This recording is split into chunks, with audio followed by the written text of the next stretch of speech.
Thanks for tuning in to the Mutual Fund Show. My name is Neeraj Shah, and over the next 25 minutes, we'll tell you all that you need to know about specific schemes. Remember, the last couple of weeks, we've been talking about how post the reclassification, recategorization, whatever you call it, what are the different kind of equity schemes that are available and what are the different kind of debt schemes that are available. The next category is hybrid schemes. And if you are indeed an investor, whether a current investor or a potential investor into hybrid schemes, what do the new categories look like? What kind of categories are the best fits for you? Very important to understand that, and to talk about precisely that, Vishal Kapoor, CEO of IDFC AMC, and Harshvardhan Roongta of Roongta Securities with me on the show. Gentlemen, both of you, thanks so much for taking the time out and joining in.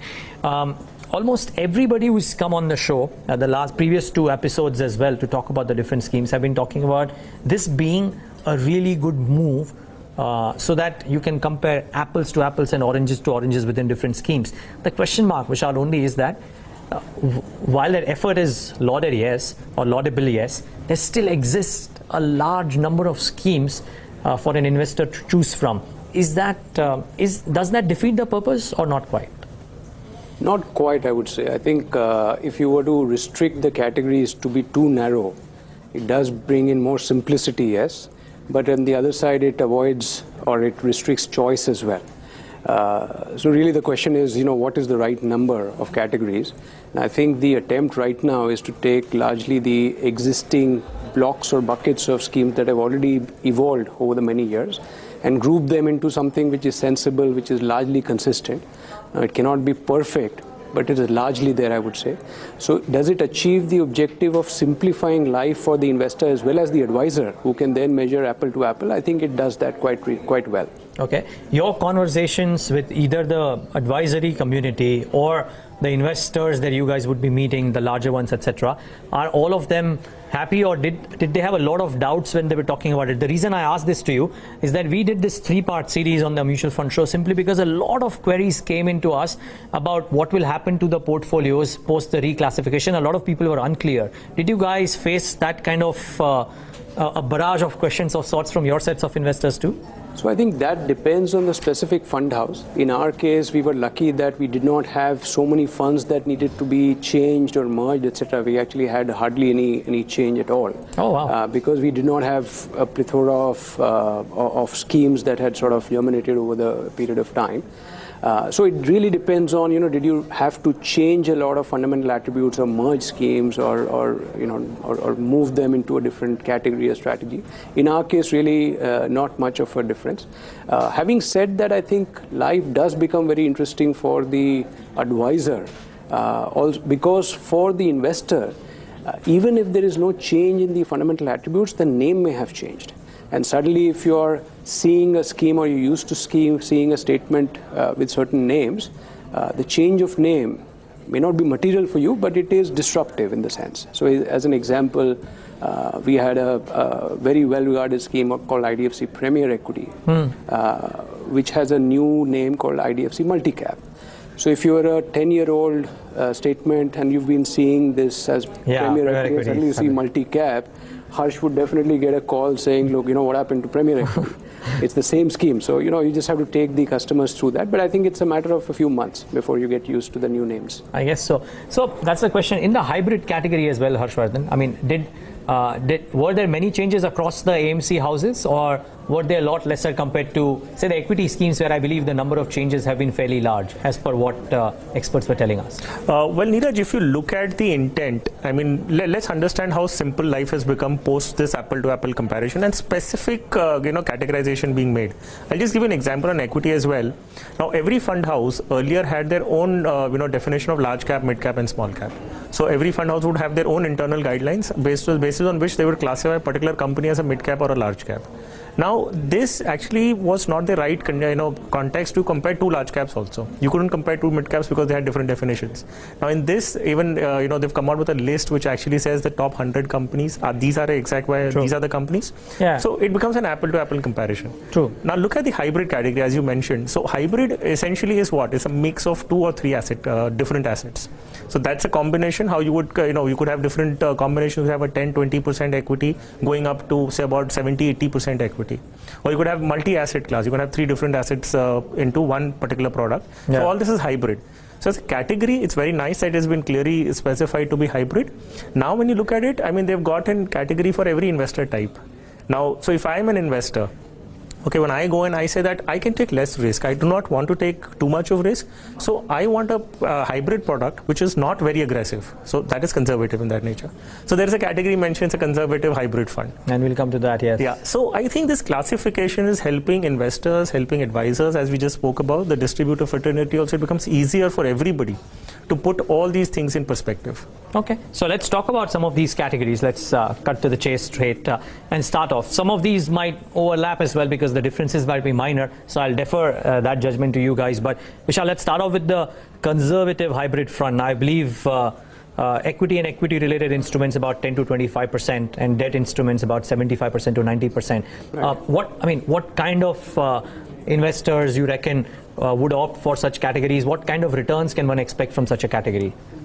So this, if you relate back to the old name or the popular category that used to, this is a new avatar of that. This used to be largely the monthly income category. So if you remember, about a year back, the monthly income funds or plans, MIPs, was a popular category largely around people who are conservative by nature, but do want some amount of equity just as a bit of an inflation hedge. It was very popular with people who were, let's say, retirees or had a lump sum, wanted stable returns, but wanted a bit more of equity or a small amount of equity to beat inflation. Now, the name change from monthly income to conservative hybrid is very important because you don't want to give the impression that somehow there is a monthly income guaranteed or certain, because this is a mutual fund, it carries market risk. So I think the name change to conservative hybrid is very appropriate. It's conservative because it has largely fixed income assets. Only 10 to 25% can be equity, which means it's largely a fixed income product with some amount of equity. Because of the allocation, it has fixed income taxation, which means that you do want to hold for at least 3 years for it to be more tax efficient. So great product for conservative people with a bit of equity allocation if that's what you'd like to beat inflation. Interesting. Harsh, so whether it's conservative hybrid or the next category, balance hybrid, and I believe in balance hybrid, the difference is that there is no arbitrage permitted in the scheme. What would be the kind of investors that you would believe from your client set that you would advise to get into these schemes? What would be the difference between these two? Yeah, so if you look at the allocation, it's about 40 to 60% either in equity or in debt. Okay, so this essentially is for individuals who are looking at asset allocation and more importantly, automatic rebalancing. So say for instance, we've advised somebody to have an asset allocation of 60% in equity, 40 in debt. Now that allocation needs to be maintained even 3 years from now. Now what happens is, when you invested today, suppose you invested lakh of rupees. So 60% has gone into equity, which is 60,000, and 40% in debt. Now after a year, you will see the valuations are going to be different. So equity may have gone up or down and debt may have performed either ways. We need to rebalance it again. So this exercise, if you're doing it on your own, suppose you put an equity fund and a debt fund, you will need to rebalance it on your own. Now, if you look at a balanced category, balanced hybrid, you could have one fund and the fund itself, the scheme itself would do that rebalancing. Because the mandate is, suppose they're investing 40% in debt or equity, they will have to rebalance it at every point in time. So an investor who looks at asset allocation, doesn't want to get into that mode of doing it himself or herself, can possibly look at this. The risk profile, of course, will be moderate to a little high because there is going to be an equity exposure to this. So this will be the investment, the profile of the investor. Interesting. Average return expectations from both of these schemes? Quite honestly, it has equity component. So unless you have a longer time span, you cannot really predict returns. Yeah, but let's say somebody wants to invest for 3 years. I want to hold a gun to your head, but just a ballpark estimate. So it will be difficult to give you those kind of figures because of regulatory restrictions as well. Okay. But in any case, if you're looking at a hybrid product, you're going to stay invested for 3 years, 5 years and beyond. If you're not going to be able to make more than fixed deposits, a fixed return instrument, and you're not able to make a double figure return, then you're not doing the right thing. You're not taking enough risk, to match the kind of exponential returns that you're getting. Okay. So expectation would be that you could get about double figure returns at 10-11% depending on how the markets have spanned out. But it is obviously over a little longer period of time. Equity market in the short term can be extremely volatile. Yeah, and which is why viewers, the constant refrain from the mutual fund show, and the people who do it and the people who come as guests as well, if you're investing into mutual funds, don't treat them as short-term products. Kindly, please invest into mutual funds with a slightly long-term perspective. I think the AMFI advertisements as well, which are speaking about mutual funds sahi hai, but thoda patience rakhna zaruri hai, are fairly potent examples of what you need to do when you're investing in funds. The next category, and that's the aggressive hybrid fund. Now, Vishal, do you reckon that this comes in for people who want a higher equity exposure, but at the same time want to have that little bit of a safeguard or some bit of downside protection to their investments, maybe for first timers who want an equity exposure? Would this be a good product? It is, and clearly the investors have voted for this product category because this is the erstwhile balanced category. By and large, the aggressive hybrid category is where the old balanced funds have chosen to go into. So it's a large category. It's popular because of the reasons that you mentioned, which is largely equity, but with a bit of stability coming in through fixed income. The allocation range for this, as defined, is 65 to 80. So there is a reasonable amount of equity. It's an equity overweight sort of a position. But again, like Harsh mentioned, if you want to go with a 65-35 or a 70-30 sort of allocation, then instead of doing it through 2 or 3 different products to achieve that, in a hybrid product, you're achieving that same result while being more efficient because the fund manager is doing the rebalancing for you and you have just one NAV that you can track. So it makes life much simpler. It does have the benefit of equity taxation again. So that's the other benefit of this category. Any reason why fund inflows in this kind of funds? The popular wisdom of the last couple of months is that the balanced fund categories have seen a remarkable dip in the kind of flows that were coming in compared to what used to be the case. Difficult to say, to be very honest, but I think a couple of reasons could be a bit more caution building up, which means that a slightly more conservative allocation than the 70-30 could be the choice that investors are now making. Okay. I'd like to add here, we've been interacting with a couple of investors on this particular topic, of why balanced fund had such kind of popularity in the last 2 years particularly. So one of the things that we realized in several investor camps also that we did was that many of them were approached with this thing of regular dividend being paid out of the balanced fund. And with the introduction of the tax on dividend, and capital gains, but this theory has kind of undone itself. Yeah, but which is probably good. It was silly to market. Whoever did market that product like a monthly income product, right? It's just improper or inappropriate to do that in the first place. So this categorization exercises and the taxation implication have also kind of undone that bit of. In fact, the argument that is often being made is that. From a mutual fund, you shouldn't be really using the term dividend because in some senses it is return of capital, it's not a dividend. So we use the word dividend as similar to a company which is giving it out of profits. Here really it's part of your capital. So whether you call it dividend or you call it some other name, it tantamounts to the same thing. And we do therefore suggest that a systematic withdrawal plan is a far better way for an investor to get the cash flows that you want rather than a dividend. Because often what you don't see is that while you may be getting the dividend, the capital may be getting eroded. And it's better to know what you're stepping into, and an SWP is a far better, far more tax efficient way to do that. Yeah, and both of you, thanks for making this point. It must be the 20th time that you're making this, but I don't mind making this point another 20 times because there's so many people who get misguided by this whole thing. Anyway, but the next set of names, and Harsh, let me start off with you. That dynamic asset allocation fund. What's the thought process here? I think it's essentially that the equity or debt managed dynamically. What kind of investor should approach such schemes? Again, historically, what kind of returns would such schemes have given, even if you don't want to predict the future returns? Well, see, if you look at the dynamic asset allocation funds, the underlying phenomena being, the matrix being that there is some parameter basis on which the fund manager will decide how much goes into equity and debt. So that parameter could be the price to book, of the market. It could be the P ratios of the market. So if the fund manager or the fund house believes that the market are trading at an expensive PE at an all-time high, they will reduce the equity exposure. And once the market corrects itself and they feel that this is a good rate, this is a good price and the multiple to enter, they will increase the equity allocation. So it's very fluid. The allocations are fluid. Now this is very good for people who believe that they want to be investing at a good value. So any investor who's a value conscious investor, see, everything has a price. I've been saying this since a couple of times now. However good a product is, it has a price tag, right? So you cannot buy something at 3 times its actual or fair value. So similarly with markets, similar with good companies. So if anything goes beyond its logical levels, then there has to be a reduction in that allocation. So dynamic asset allocation funds actually serve that purpose. So any investor, if he has a lump sum, okay, so normally we fear that, we don't want to invest a lump sum into the market because which side will go, etc. So in this case, this helps you in that context, that you've parked your money in a lump sum and you'll be reasonably sure that the money is going to be invested in equity only if the markets permit, even if it's at a logical level. So any person being a value conscious investor, looking to invest as a lump sum can without fear invest into a product like this. And obviously because it has equity to whatever extent, you'd want to keep it for beyond 3 years. From two parameters. One, because it has certain equity exposure.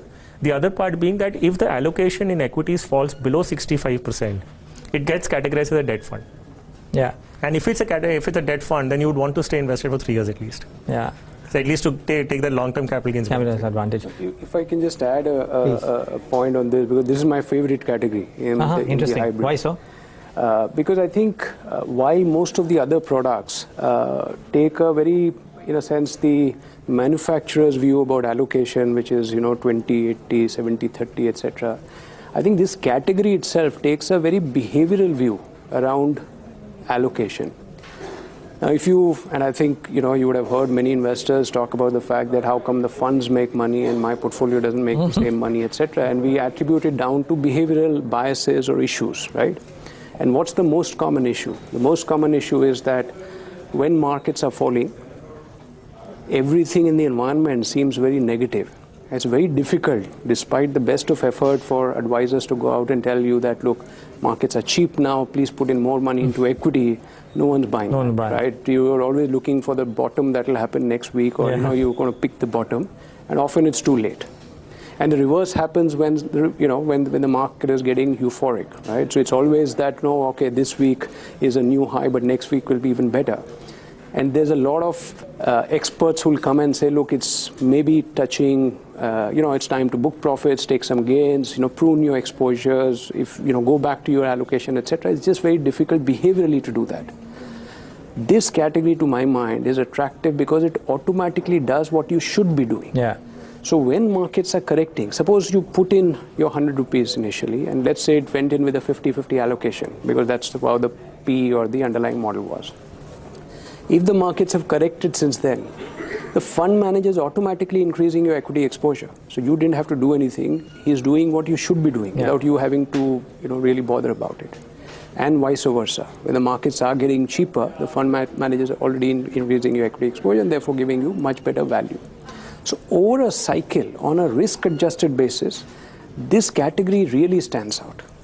And in the way, for example, we've devised our product, which is the IDFC Dynamic Equity Fund, we take the active equity down to 30, but through the arbitrage strategies, your taxation still remains at equity levels. So you can have 30 active equity, 35 arbitrage, still qualifies for equity taxation at a very high market level.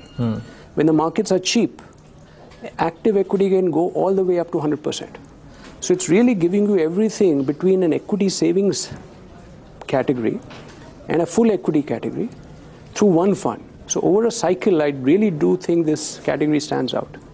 Interesting. So what would then, and a bunch of queries, so we'll talk about, there are a couple of interesting questions and we'll talk about them. But just wondering, the next category, which is the multi-asset allocation category, which probably also takes in one more, 3 asset classes. What would the difference to your mind be between dynamic asset allocation and multi-asset allocation? I know the difference is 3 asset classes versus necessarily 2. But in terms of the fund manager behavior or the return behavior, how would the changes be? So I think it is more just another category of funds. It's an option that is being available because we have diverse set of investors with different requirements. So as a regulator, as a manufacturer, you need to provide everything that is available, and the investor can pick and choose. So we had one popular product which had gold as an allocation. Yeah. So which had equity, debt, and gold. Now some of the intelligent one would think it's not related directly. It's all those kind of you can put those ideas into this. But the whole idea is that if you want to have an exposure into 3 asset classes which are pre-specified to you, an investor can possibly look at it. But if it's completely correlated or unrelated, then it's a different story altogether. But to my mind, I mean, I would not, unless I know which is the third product, which is as a part of the asset, which is a part of this product, we would like to look at it in an independent basis rather than as a category and all. Sure. So I guess the suggestion would be any investor which looks at all the three categories, believes that he wants to just have one fund which has all these assets in one, then you could possibly look at it. Well, there is a gentleman who has got a query. This is on Facebook coming in from Rangarajan Balakrishnan, and the reason I bring this query right now before we talk about some of the other asset classes is because his question has pertinence. He's saying, I'm completely puzzled on asset allocation on hybrid. Why should it be standard 40% and 60%, which I think is misinformation, by the way, but still I ask the question, why should it be standard 40% and 60%? And part two of his question is, what would be the CAGR? Would it be greater than the inflation rate? Either of you, if you want to take this query. So the 40 to 60, you mean the balanced? I guess he's looking at a particular category, but he maybe wants some other information if there are other categories available. I think we discussed a couple of these. So I think, there's a full range available now, which is pretty much giving you all the allocations that you want, starting from the conservative hybrid, like we mentioned, at 10 to 25. Yeah. To, we've not covered the equity savings, but there's the equity savings, which is also about 30, 35 or so, there's a range there. Then there's a 40 to 60, and there's a 65 to 80. Right. So frankly, you've got the full range of allocations through one product, depending on what your appetite or what your advice is. Now, CAGR obviously depends on what the individual asset performance has been, which depends on so many factors, including how long you've held it, etc., etc. So your CAGR will be what the underlying, markets have delivered. Yeah. Historic performance is something we can quote, but like Harsh mentioned earlier, we don't want to hazard a guess going forward. Yeah, but I think the simple answer to your one, if I can take the liberty of answering, there is no one standard now. There are multiple categories available, so you can actually go out, see this show back if you want to, and figure out what the categories, each of the categories are, and whether those categories are suited for you, because our guests have also explained what kind of investor should opt for what kind of categories. So this might actually help you choose the category that you want, and then the returns commensurate for the same. So the next category, let me get to that, and that's the arbitrage fund. And Harsh, can I come to you for this? What kind of investor should choose this fund for, again, historically, if you look at it, would these returns beat inflation? I think that's what almost every investor who's now invested in a hybrid category wants to know. Yeah, so answering that query about whether an hybrid category fund could beat inflation. Okay, you're answering that first. Because, once you get your mind clear on that part, then we could possibly, why hybrid funds than otherwise? Sure, okay. So, ultimately, whatever you do, whether you invest in a 100% debt fund or a 100% equity fund or anything in between, the idea is to generate returns. Sure. So how is a particular fund helping me to generate that return which I desire? So somebody desires real wealth creation, goes for a more equity exposure. Now why hybrid? Now hybrid, how does it have the capability to beat inflation? Okay, because there is a small portion of equity in it. Yeah. Debt has its own limitations. Sure. Okay, so debt, unless you're looking at a scenario where there's a continuous fall in interest rates, and somebody has been able to capture that through the kind of duration that he has in his portfolio, it's not even going to help him. So debt has its own limitations, which you can assume is going to be a cost of capital plus extra that you're getting. Now, how do you gain that extra bit is when your economy does well. And that will translate into the profits of the underlying companies, which will give you extra returns in your portfolio. So there is a possibility of beating inflation. Only then would you go into a hybrid fund. Otherwise, would you take that per unit extra risk? Perfect. So answering that question now comes to the arbitrage fund. Yes. Now, arbitrage fund, again, the objective of an investor would be to generate returns, but because it's an arbitrage product, you cannot really expect an exponential return because it's not essentially investing into equities. It's a two-way position taken, which the profits are being booked already. And because of a preferred taxation on this, because it's an equity fund by nature, the long-term capital gains kick in after 1 year, and it's 10% of the gains that you make. And if you compare this with another product, which is a bank fixed deposit or any fixed interest instrument, that's going to be a 3-year holding period with taxation in a different manner. So this is essentially a replacement, or I would say a comparable product rather than a replacement. It would be a comparable product to a fixed deposit kind of a thing without a fixed coupon rate. A bank depositor knows that he's going to get an X rate. So this would be just another form and capturing the possibilities and the avenues of arbitrage. Not necessarily all the time you have a good spread. So that also needs to be understood very well. Not only because it's a tax-friendly product. So I think an investor who's looking at a very stable return kind of a thing, better than what a bank fixed deposit will give possibly, and a more tax-friendly product. Interesting. Some of the last schemes, and I'll quickly run through them. You wanted to speak about the equity savings scheme as well. Vishal, what are your thoughts here? I mean, again, I believe equity and related instruments about 65% if I'm not wrong. The difference here versus the balanced or the aggressive hybrid is that you can use arbitrage or equity related strategies but not really taking an active market position in the equity savings category, which means that the effective equity exposure you have is much lower, may average about 30-35%. So therefore it's quite conservative in its nature, but gives you the benefit of equity taxation, therefore very tax friendly. So what's the difference between this one and the first one that we started with, conservative hybrid?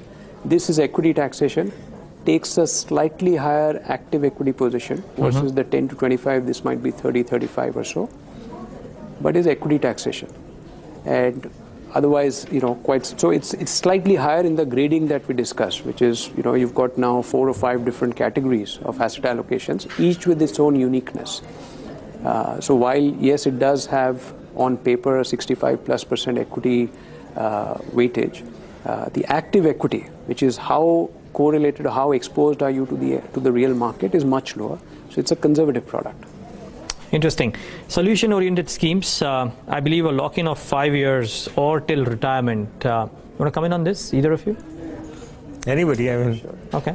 So I think solution-oriented is clearly, for a person who has an objective in mind, and it's a great thing to have an objective for a saving or a goal for a saving. And here's the 2 categories where you can actually save or accumulate assets for a specific objective, and retirement and children's education tends to be the 2 large objectives that these 2 categories are catering for. The design here is that you have to hold on for 5 years or the achievement of that objective, typically if you're hitting retirement, right? Now, how is this beneficial? Because in one sense, because of the lock-in, you are, it's sometimes good to be forced so that you meet the objective. Too much liquidity sometimes means that you can be indisciplined, or therefore you can liquidate. So it keeps you on track. The way some of the products in the market are designed is that it does allow you a life stage based allocation. So the allocation transitions as you get closer to your goal. So as an example, if I'm 30 and I'm accumulating through a retirement plan, I can afford a more aggressive allocation when I start. But as I get closer to my retirement age, the allocation in the fund itself changes to become more conservative. So in a sense, in one product, it's doing for me what multiple strategies underlying I would have to follow or through an advisor try to achieve. Okay, and similar rules I reckon for children's fund as well, so not too much of a difference I would presume between the two. Again, a lock-in and therefore better allocation, so on and so forth. We're running slightly short of time, so I'm rushing through the next 2 categories. And Harsh, if I can come to you. Yep. The index of ETF funds, would you want to dwell in on this? Yeah, so index funds have been extremely popular in the developed markets because of their information dissemination processes, etc. But in our country and India right now, it's still at a nascent stage, I would say. I mean, the popularity still needs to pick up because we have seen fund managers beating the index quite a bit. Now with the TRI and the PRI being differentiated, now comparing to TRI, we have spoken about this earlier. Yes. So now when we start seeing the benchmarking to TRI and the outperformance, then you will possibly see the value that the fund manager is adding. So going further, I believe there's going to be a lot of emphasis on ETFs. And as we get becoming a progressive country and developed markets, I mean, we will see the information dissemination coming real time. So the benefits, how is somebody going to take this and going to use it to its advantage, any particular actively managed scheme or no? So ETFs will be a very, very prominent product going further because of the cost efficiencies as well. So an investor who wants to take a call but doesn't want to, who wants to invest his money but doesn't want to really depend on the choices made by a fund manager, ETFs is a natural choice. I mean, you participate in the growth of the country, and it's easy to track. I mean, it's simple. If the index is going up, you just have to see what the index has done. Yeah. And that similar reflection is going to be on your fund. Yeah. And when you talk about the fund of funds or international funds, well, these are for a slightly well-informed investor, because they would actually want to know and diversify. If you're talking about international funds, you're talking about geographical diversification. So if you're investing in a US market, a European or an emerging Asian market, so you would want to take a call specifically. Like sitting here in India, I cannot really pick and invest into the best companies of US. But if I want to do that, I can most certainly allocate a portion of my money, don't get into the LRS system, and just park my money the way I do in regular mutual funds, and my money actually gets invested overseas. So it's for a well-informed investor, having understood this properly, and it is for a slightly, as I said, it has to be well-informed. You can't just look at the past returns and go about doing it. Yeah. Because we've seen the international funds doing very well right now, but that's primarily because of dollar appreciating. Yeah, well, interesting. Morningstar, of course, has rated a few top performing funds as per the new categories as well. And Jayesh Khilnani has all the details. Jayesh. Neeraj, first and foremost, out of all the categories that we have, not many of them actually have funds under them or Morningstar ratings. So there's some few examples that I have chosen for you, which is the aggressive allocation is the first category that we are talking about, and the L&T hybrid fund in particular, that has a 4-star rating or as per Morningstar, and over the last 5 years has returned in excess of 16% on a compounded basis under the aggressive allocation category. If we move on to the other category, which is the conservative allocation, and the example that we have is Aditya Birla Sun Life regular savings fund, which is a 5-star rated fund on Morningstar and a 5-year CAGR of just over 11.5%. The third category that we have is the dynamic asset allocation, and one of the favorites of the guests as well. So ICICI Prudential Balanced Advantage Fund features over here, which is a 4-star rated by Morningstar and has a 5-year CAGR of just over 13%. Lastly, we have one more category, which is the equity savings category, and the HDFC Equity Savings Fund is the example that we have, with a 5-star rating as per Morningstar and a 5-year CAGR of just about 9.25%. Just to give you a sense of the various categories that we have and historically how these funds have actually performed. Thanks a lot for that. A standard disclosure, these aren't recommendations made by Bloomberg Quint. It's essentially Morningstar recommendations which we are presenting to you and not chosen really on a random basis, and not really a specific selection being made. I have one last question. Harsh, you will have to necessarily come in on this. I don't know if you can give an answer to that or no. Oops, where did it go? Okay, there's a query that has come in from Sai Krishna and is asking about what are the views on HDFC Hybrid Equity Fund. Do you have a thought here? Yeah, so as a fund house, this any selection of schemes, I mean, many investors do ask this, how do you go about picking up a scheme? So you need to look at the pedigree of the fund house. So we're talking about good fund houses like an HDFC and the top 10, 11 fund houses. They're really good in what they do. So HDFC is a fund house, it's a yes. Now you look at the hybrid equity fund, they have been performing very well. The performance across different market cycles has been nice and has been good. So naturally, I mean, there is no harm in picking up a fund like that. Interesting. My last question, Vishal. You mentioned at the sometime in the show that a category was your favorite category, which is, I believe, the dynamic asset allocation, if I'm not wrong. Would you go as far as saying that you would not mind investing your own money into that category of funds? I would say as far to go, I have invested my own money in that fund because I do think it's a great category across cycles. So it saves me the bother of trying to track the market so closely for my own personal investments. It also gives you a balance of fixed income and equity, which over a cycle I think is a sensible thing to do. And our fund has done very well. So congrats to the fund manager. One point I do want to bring up is that with the categorization for viewers as well as advisors, I think one of the challenges that the industry faces is that where there have been scheme mergers or changes in fundamental attributes, you have to watch out for past performance, because some of those performance may not be really replicable in the future because the strategy underlying has changed, although the label or the name has not changed. So that's something that I guess one needs to keep in mind, which makes the job of the independent researchers and Harsh and all the, I think, advisors a bit more complex going forward. Yeah, well, only adds to the complexity, and which is why we say that mutual funds are not as simple as they seem. They're simple to invest in, but if you want to invest well, maybe, just maybe, take a help of a financial advisor in order to make better returns over a period of time. But gentlemen, thank you so much for joining in today and giving us your thoughts. Really appreciate your time. And viewers, thanks for tuning in to the Mutual Fund Show.